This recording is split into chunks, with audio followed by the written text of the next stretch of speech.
Hey guys, Bossman here, one half of Tag Talkers, and I just want to give you guys some of my thoughts on last night's Raw. That episode last night was one of the best I've seen in a long time. We started off the show with Edge coming out and doing an episode of The Cutting Edge, whereby he was supposed to interview Randy Orton, decided to call an audible, decided to give the WWE Universe what they wanted instead of what Triple H wanted, and decided to interview Daniel Bryan instead. All I can say is, if you haven't watched the promo segment, watch it. Because Edge spoke the truth.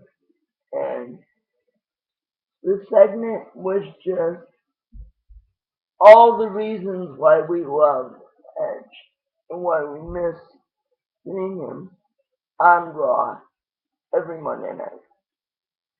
I especially love how he spoke the truth on Triple H being a horrible judge of talent because Triple H didn't believe that guys like Edge, guys like John Cena, and many, many others couldn't be successful, couldn't be world champions, and they were, and they were pretty darn successful. I also like how he mentioned how he earned his Hall of Fame ring, meaning Edge, and even though Triple H, when he gets his, will earn his, he married into the family to make sure that he got his, which, I know that's going for a cheap crowd reaction in some people's minds, but to me, that was the perfect thing to say. And again, one of the reasons why we miss Edge. So I really like seeing Edge. I really like hearing what he had to say.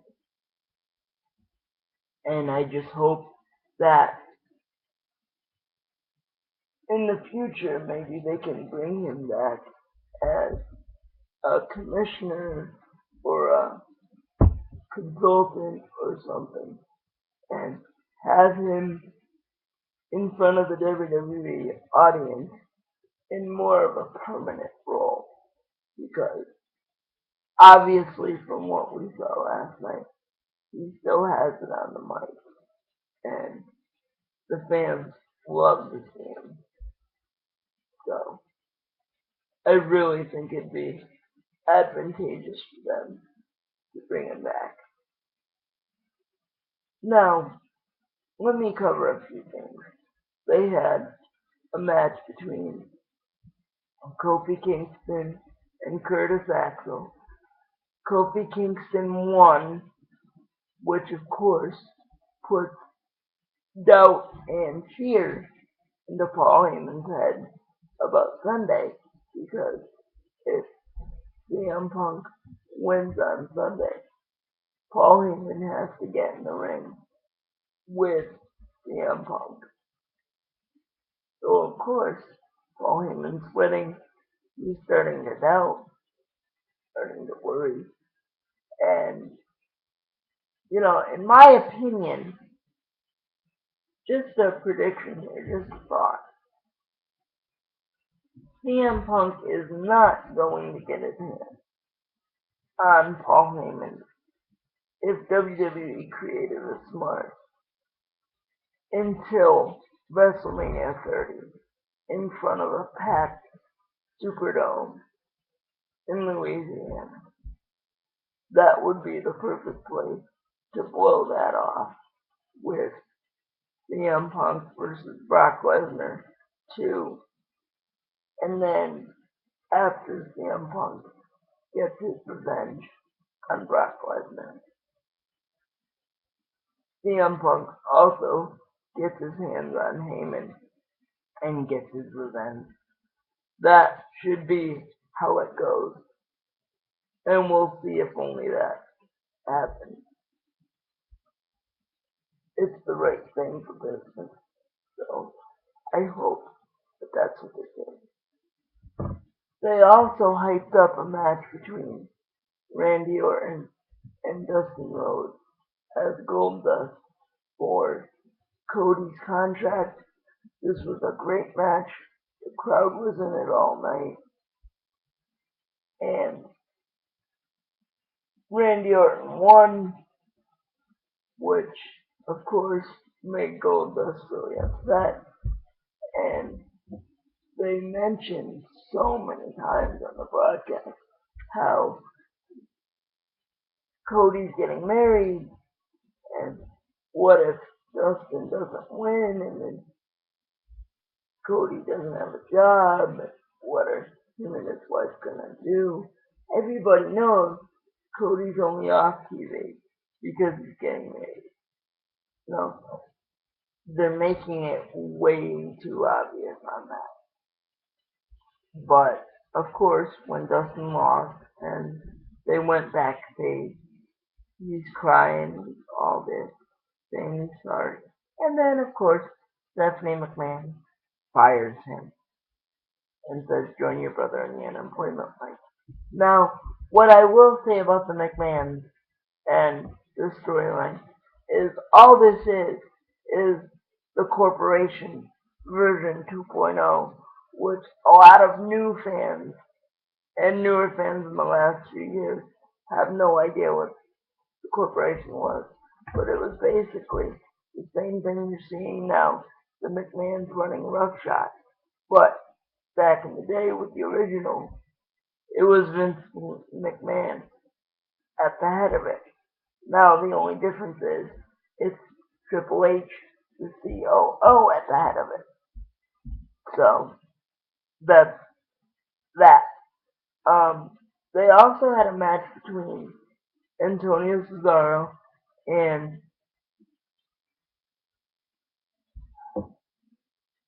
and Santino Marella, I'm sorry. And that match was a decent match. Cesaro was dominant throughout the entire thing.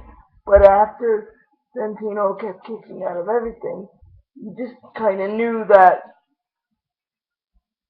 Santino was going to win. And the most dramatic and coolest spot that the whole crowd got into was when Cesaro did his giant swing. It was really cool. That thing must have went for 15 or 20 revolutions. The crowd really showed a lot of respect, a lot of awe, and a lot of props for Cesaro for doing that. Um, I thought the funniest part of the whole thing was while being swung around, Santino had his hands resting behind his head, looking like he was just lounging, which I thought was funny. Then they also had a promo where it looked like Paul Heyman slipped on water. He said he brought his own doctor because he didn't like Canada's socialized medicine, which of course freaked out the crowd. He said he wasn't going to be able to participate in Sunday's thing because he tore his MCL and his ACL and whatever.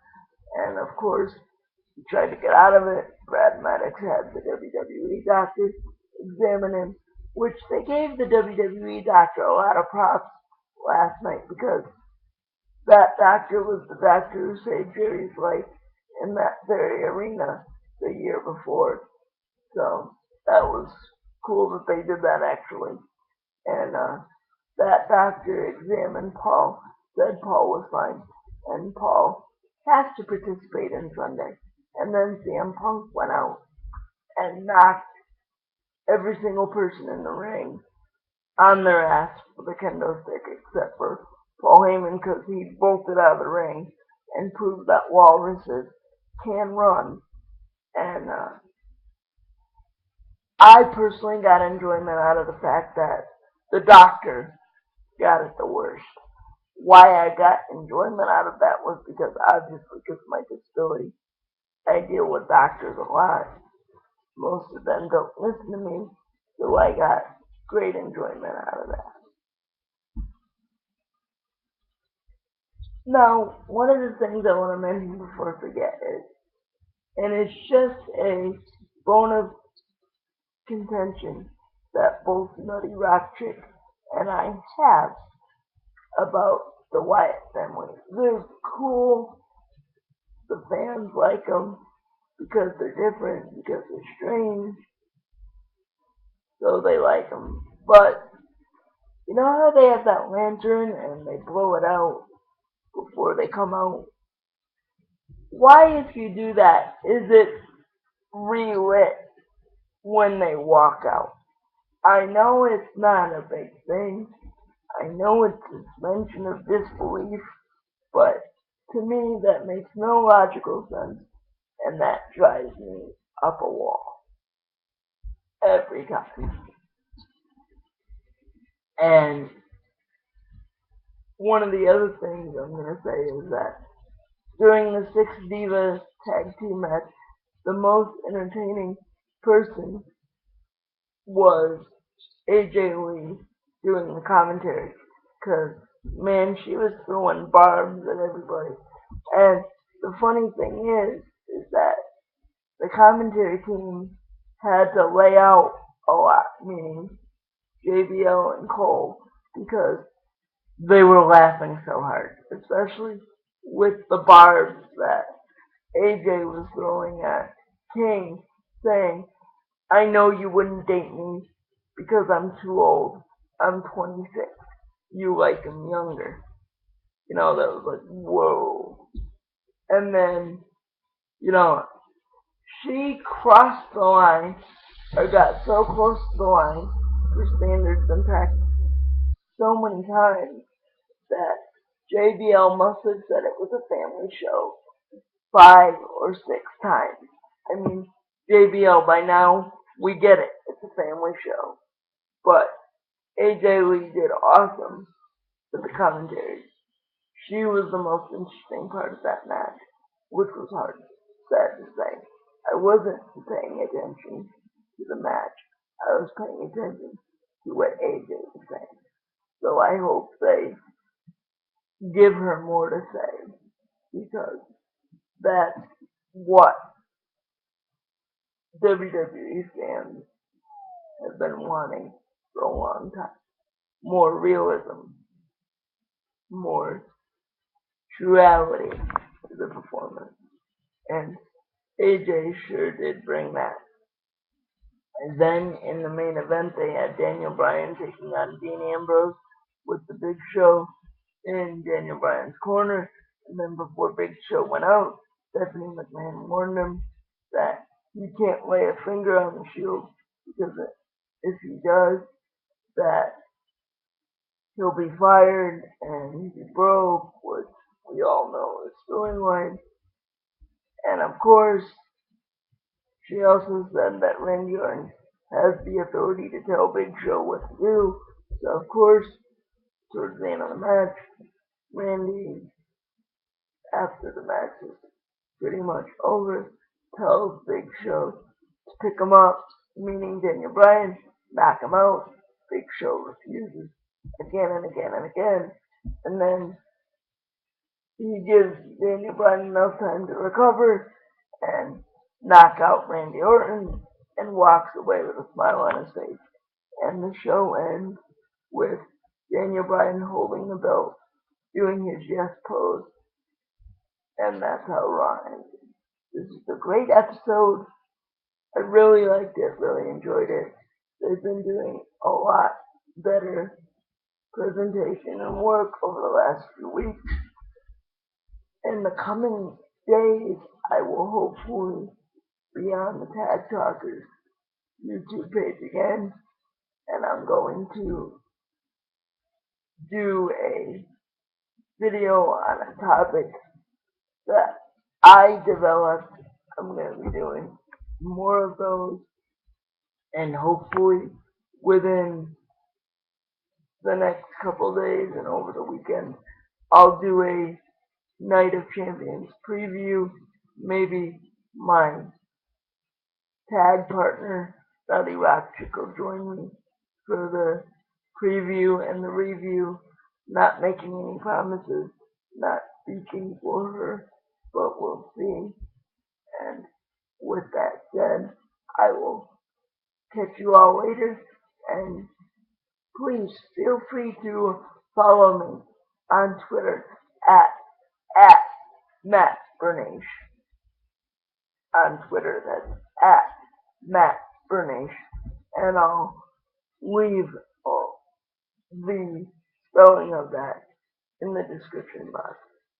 And if you're not following me at my wcwabossman YouTube channel, please feel free to do so, because on that channel I'll be talking about not just wrestling, but NFL, Major League Baseball, and other topics that also intrigue me. And we'll catch you soon. Bye bye.